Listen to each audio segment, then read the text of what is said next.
Hello বন্ধুরা, তোমরা সবাই কেমন আছো? আর আজকে আমার নতুন একটা what I it in a day ভিডিওতে তোমাদেরকে সবাইকে স্বাগত। আজকে সারাদিন আমি কি খেলাম সেটাই আমি তোমাদের সাথে শেয়ার করব। আজ ছিল রবিবার, তাছাড়া এই জমজমাট দিনে জমজমাট খাবার তো প্রত্যেকের বাড়িতেই কাম্য, তাই না? সকাল সকাল চলে গিয়েছিলাম আমি বাজারে এবং সেখানেই গিয়ে খেয়েছিলাম আমি দই লস্যি।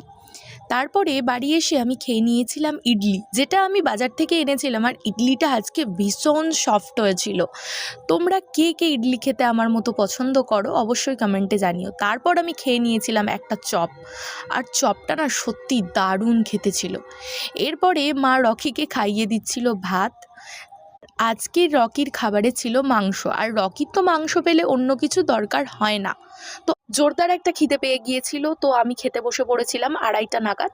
প্রথমেই ছিল করলা ভাজা, যেটা আমার ভীষণ পছন্দের। তারপর ছিল ডাঁটার তরকারি, যেটা আমি খাই না খুব একটা, তবুও বাড়ির লোকের চাপে একটু আধটু খেতে হয় বলা চলে। আর তারপরেই ছিল লাল লাল ঝাল ঝাল মাংস কষা, যেটা আমি করেছিলাম। আর আজকের মাংসটা না দুর্দান্ত হয়েছিল বন্ধুরা। যদি তোমাদের খাওয়াতে পারতাম আমি অবশ্যই খাওয়াতাম।